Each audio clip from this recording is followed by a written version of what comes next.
Oh, oh boy. Here we go.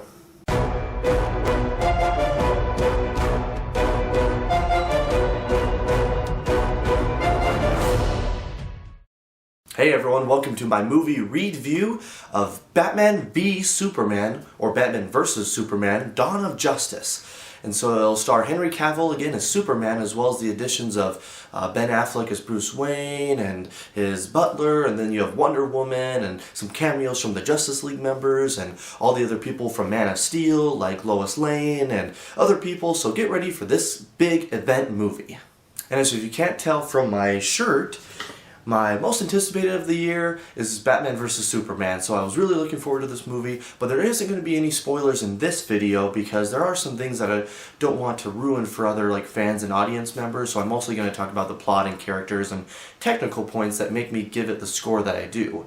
And speaking of the plot, it mostly focuses around the events that happen from Man of Steel with all the destruction in Metropolis and other places when Superman was fighting Zod. And so it goes right after that, and you get to see Bruce Wayne and him having to come to terms with this alien that's amongst us now and whether he's good or bad. And so you really get to have these ideological fights as well as these real fights, but you get to see these point of views that Superman sees Batman as this vigilante and Batman sees Superman as this alien, and it's basically a prequel for people who don't know before they know each other. So you have these two superheroes, they don't know each other yet, so they don't trust each other, and you get to see them go head to head.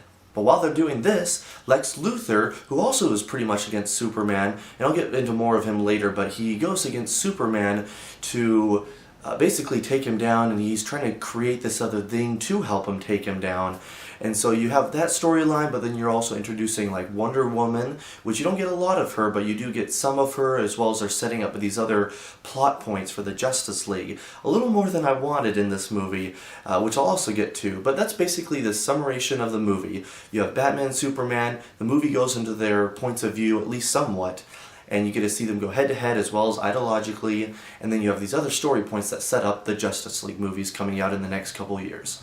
Now time for a little bit about each character, and if you can't tell, I'm a Batman fan first and foremost. So you have Ben Affleck, who plays Bruce Wayne as well as Batman. I think he does a great job in both roles. You get to see Bruce Wayne, not tons of him, as well as the partying kind of Bruce Wayne, the persona he gives off, but you do get to see some of his calculations and him doing his detective work a little bit. He's also grim and dark and brooding, and he has this dark outlook on life because of what's happened to him. And then as Batman, he kicks a lot of butt. He's totally ripped, and I like both of his suits, the main suit that he wears, as well as the armored suit, which he uses to fight Superman. And so there's a lot of things that I like about that. I really like his relationship with Alfred as well, because Alfred's basically his sidekick, just not out on the field, but he helps him. And so that relationship was really interesting, and seeing them go back and forth. There's also some nightmare sequences that happen with this kind of nightmare Batman, and those were actually some really cool scenes as well. I really wanted just more of those, even though it was a dream and nightmare sequence for those who go see the movie, but it was really cool scenes anyway. I also think the movie did a really good job about setting up Bruce Wayne / Batman's motivations for going against Superman. You get to see all this destruction happening, and you really get to understand why Bruce Wayne wants to take down Superman and his motivations behind that.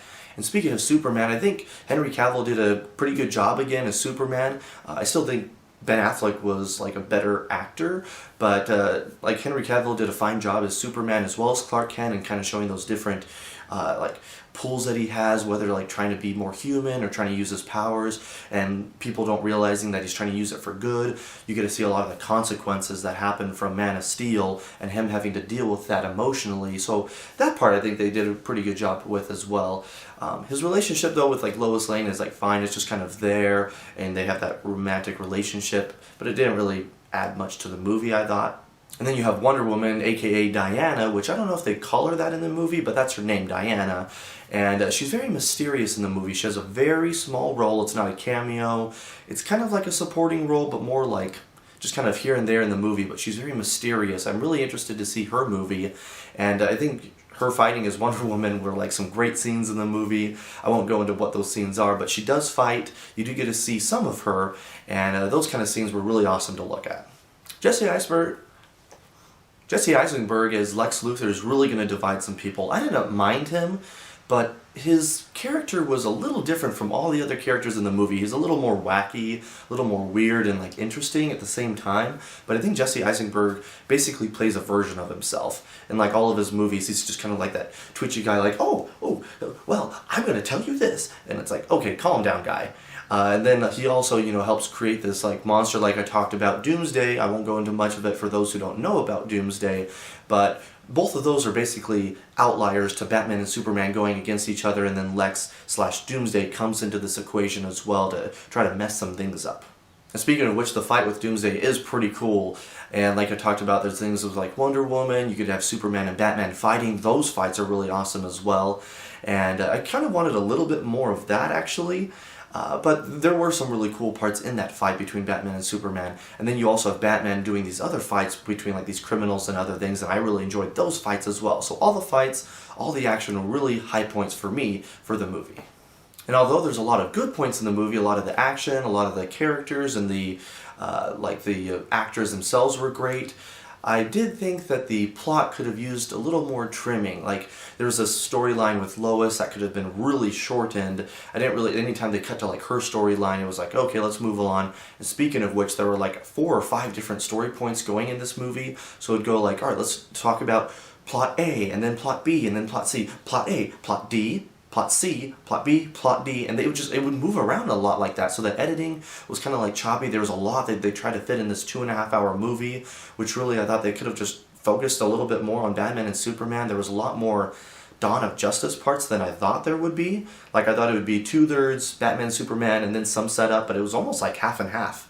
At least I thought it was, like half Batman, Superman, half a lot of story points setting up Justice League, so I really like the beginning of the movie. Like, a lot of the setup for the beginning and like even through the credits and the first like 15-20 minutes were spectacular, I thought.